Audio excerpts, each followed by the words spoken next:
Sadly, gaming audiences are no strangers to disappointing games. Games that have plenty of promise, much of which shines through pre-launch, and even in the games themselves from time to time, but ultimately end up getting overshadowed by a string of bad decisions by the developers. Here, we're going to take a look at a few such games that ended up squandering their potential. Dead Rising 4. The Dead Rising series had already suffered a bit of a dip with its third installment, but Dead Rising 4 turned out to be the final nail in the coffin for what had at one point seemed like a major Capcom franchise. Unfortunately, it seemed like the game just never really got what it was about, that the series fans liked. From the questionable changes made to Frank West's character to the ridiculously over-the-top tone that tried way too hard to be funny, from poor design decisions like the removal of timers to disappointing boss fights. There was too much about the game that just didn't work out. Evolve. Prior to launch, Evolve was being billed by Take-Two as its next big franchise, and though the game clearly had some compelling ideas, some of which it even managed to execute quite well, they just couldn't come together the way that they needed to at the end. Boring map design, the glacial pace of its progression mechanics, its ridiculous post-launch model, all of these were just a few of the major reasons that ensued that the game would never be able to live up to its hype. Marvel's Avengers.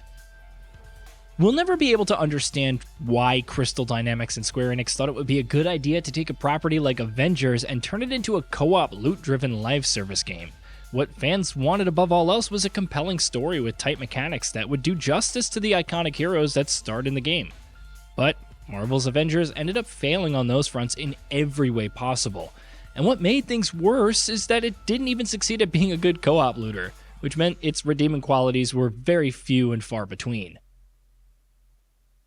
Gotham Knights.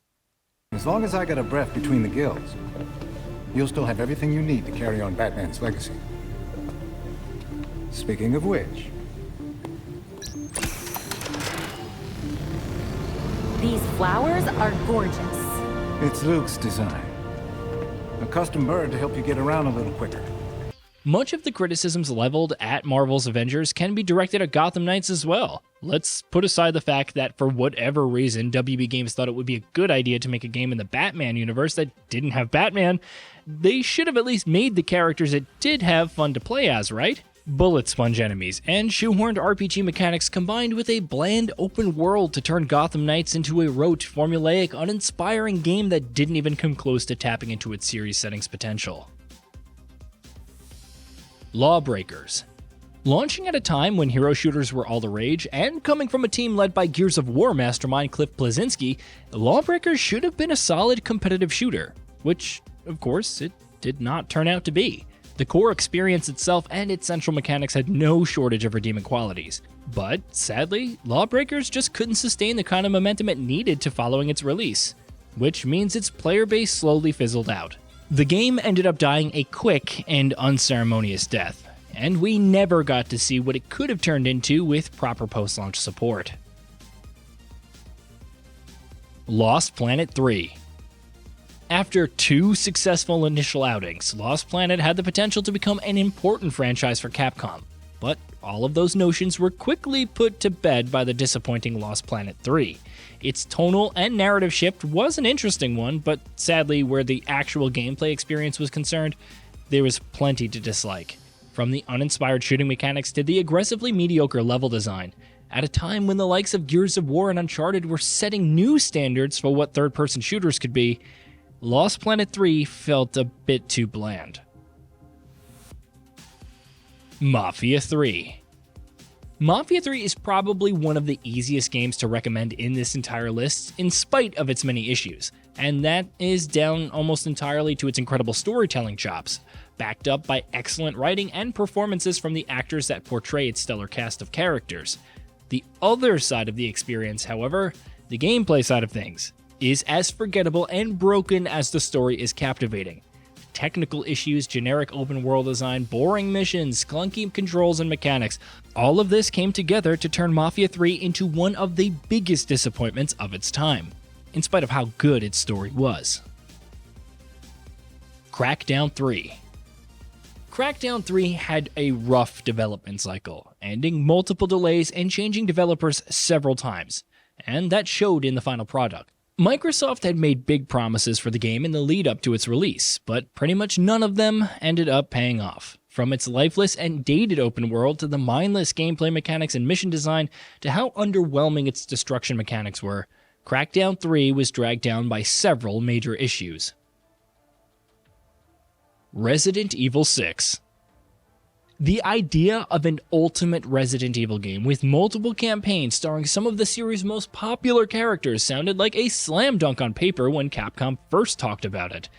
Sadly, the game itself ended up representing everything that was wrong with the franchise at the time.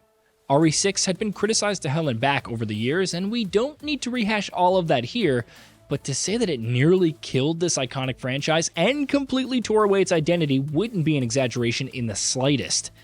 Thankfully, that all seems like a very distant memory now. Resident Evil 3 Remake. Even in recent years, which have been incredible for Resident Evil, the franchise has seen at least one dip. No, Resident Evil 3's 2020 remake is nowhere close to being as disappointing as the likes of RE6, and viewed on its own, it's actually a decent game that can be a lot of fun to play, but boy does it squander its potential. Cutting out the clock tower section, among other areas, completely nerfing Nemesis as a stalker enemy, truncating the outdoor environments of Raccoon City, reusing so much of the RE2 remake's ideas that RE3 Remake made plenty of decisions that ended up dragging the experience down in significant ways. Rage 2. History repeated itself with Rage 2. The original Rage was a game that had clear potential and could actually be a lot of fun to play, and that ended up being true for its sequel several years down the line as well. When pure gunplay is concerned, Rage 2 can be a hell of a lot of fun, but it quickly gets repetitive thanks to its dull open world and generic mission design. Add to that a forgettable and asinine story and ridiculously abrupt ending, and what you get is a game that doesn't even come close to hitting the sort of heights it should have been able to hit. PlayStation All-Stars Battle Royale. A game that pits PlayStation's biggest icons against one another. Even back when PlayStation All-Stars Battle Royale first came out, when Sony's catalog of franchises and characters wasn't on the level it is now, that sounded like a mouth-watering idea. Sadly, it was not meant to be. There was still plenty of fun to be had here, but with the issues like its super move mechanic and the lack of compelling content, the game was unable to replicate even a patch of success. BRINK. There was a lot to like about BRINK, from its enjoyable co-op gameplay to how it blended its shooting mechanics with a focus on traversal, especially at a time when the FPS genre was becoming increasingly saturated by games that were afraid to try anything new. It was, however, also a flat-out, unfinished game. The combat itself would frequently be unable to compel players in any real way. Solo gameplay was incredibly dull for the most part, and worst of all, the game was riddled with technical issues. Maybe if it had an additional year or so in the oven, it could have turned into something special, but the game that we got to play ended up burying its shiny ideas under a pile of disappointments. Mighty No. 9. For years, Mega Man fans were desperate for their beloved franchise to return to the limelight and go back to its glory days. So, with Mighty No. 9, the excitement was palpable. But rather than being the Mega Man spiritual successor it was promised as, Mighty No. 9 turned out to be one of the biggest disappointments of all time. It was an uninspired mess that felt like a pale imitation of Mega Man, rather than a proper successor with its own unique ideas. Truly, it's a game that's best left forgotten. Battlefield 2042.